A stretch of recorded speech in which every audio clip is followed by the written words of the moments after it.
আসসালামু আলাইকুম, সবাই কেমন আছেন? আশা করি আল্লাহর রহমতে ভালো আছেন। আমিও আলহামদুলিল্লাহ ভালো আছি। তো আমি আজকে চলে আসছি আপনাদেরকে দেখাবো রাইস কুকারে পোলাও রান্না করে। তো পোলাওটা আমরা খেয়েছিলাম সবজি আর গরু মাংস দিয়ে। তো আমি পোলাও রান্না করবো আজকে। তো আমি 2 কেজি চাউল পুরা নিব না, আমার যে রাইস কুকারের যে পটটা দেখাচ্ছি সেই পটটা দিয়ে মেপে মেপে আমি চাউল নিব। এবং পোলাও রান্নার ঝরঝরে পোলাও রান্নার টিপস হলো যতটুকু চাউল তার ডাবল পানি। তো আমি এই পটটা দিয়ে মেপে যত পট চাউল নিব ঠিক তত পট তার ডাবল পানি দিয়ে দিব।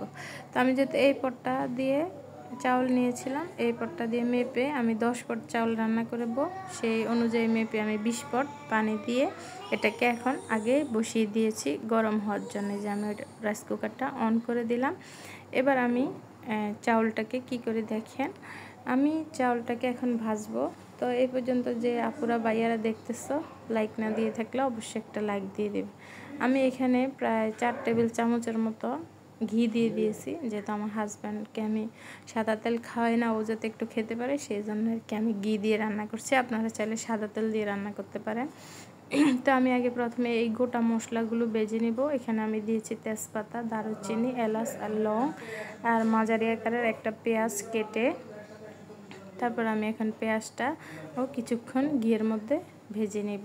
তো পেঁয়াজ কিন্তু বেশি ভাজা যাবে না, তাহলে কিন্তু পোলাও লাল হয়ে যাবে। তো আমার পেঁয়াজটা যেহেতু ভাজা হয়ে গিয়েছে, এখন আমি চাউলটা দিয়ে দিলাম, দিয়ে চাউলটাকেও নেড়ে ছেড়ে কিছুক্ষণ পেঁয়াজের মধ্যে ভেজে নিব। আর এই মুহূর্তে আমি এখন চাউলের মধ্যে দিয়ে দিব হচ্ছে আদা বাটা। তো আমি কিন্তু পোলাওতে রসুন ইউজ করি না, আদা রসুন বাটা যে আমাদের দেশে ইউজ করা হয়, আমি কিন্তু রসুন দিই না, খালি আদাটাই দিই। আমার কাছে মনে হয় খালি আদাটা ব্যবহার করলে পোলাওটা খেতে আলাদা একটা স্বাদ লাগে এবং ফ্লেভারটা অনেক ভালো আসে। তো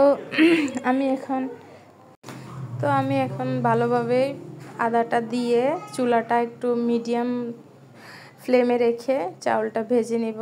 কারণ চুলাটা যদি বেশি পাওয়ার থাকে তাহলে চাউলগুলা পুড়ে যেতে পারে, সেই জন্য আস্তে আস্তে করে নেড়ে চেড়ে ভেজে নেব। তো যারা আমার ভিডিওতে আজকে নতুন দেখতেছো, নতুন যুক্ত হয়েছো, দয়া করে আমার চ্যানেলটা অবশ্যই সাবস্ক্রাইব করবে, তবে ভিডিও ফুল ওয়াচ করে। তো আমি এখন চাউলটাকে ভালোভাবে ভেজে নিচ্ছি।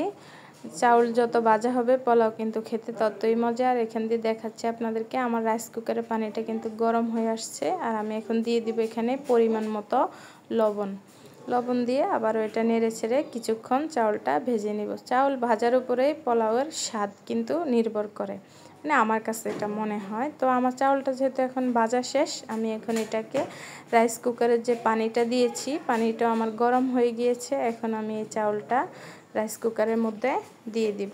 এই দেখেন আমার পানির থেকে ধোঁয়া উঠতেছে। তো আমার পানিটা গরম হয়ে গিয়েছে, তো আমি এই গরম পানিতে চাউলগুলো ঢেলে দিব।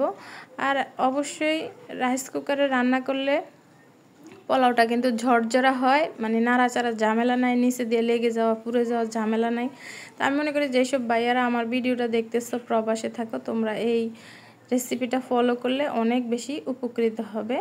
এই যে দেখো আমি এভাবে আস্তে আস্তে করে সবগুলো চাউল এখন রাইস কুকারে দিয়ে দিব। তো আমার চাউলগুলো দেওয়া শেষ। আমি 1 চামচের মতো গুঁড়ো দুধ দিয়ে দিয়েছি। দুধটা দিলে কি পোলাওটা খেতে একটু টেস্ট আসে আর কি, সেই জন্য এটা অপশনাল, কারো মন চাইলে দিতে পারো, না চাইলে সমস্যা নেই।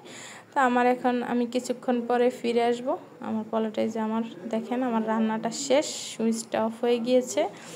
এখন আমি দেখাবো আপনাদেরকে পোলাওটা কেমন হয়েছে। অনেক ধোঁয়া উঠতেছে, দেখেন আমার পোলাওটা রান্না হয়ে গিয়েছে কিন্তু একবারে পারফেক্টভাবে। এই যে দেখেন ঝরঝরা, খুবই ঝরঝরা হয়ে যায়, তখন আপনি এটাকে একটা বলের মধ্যে ঢেলে একটু নেড়ে চেড়ে নিলেই হবে। তো আমি এখন আপনাদেরকে একটু সার্ভ করে দেখাবো। আমাদের কিন্তু 2টা কুকার, তো যাই হোক এই যে দেখেন পোলাওটা একবারে ঝরঝরা হয়েছে, কোনো নিচে দিয়েও লাগবে না, আর খেতেও খুবই মজা লাগে। এটা যেহেতু ঝরঝরা পোলাও খেতে আলাদা একটা স্বাদ থাকে। তো আজ এই পর্যন্তই। আশা করি সবাই যাদের বাসায় কুকার আছে আপনারা ট্রাই করে দেখতে পারেন।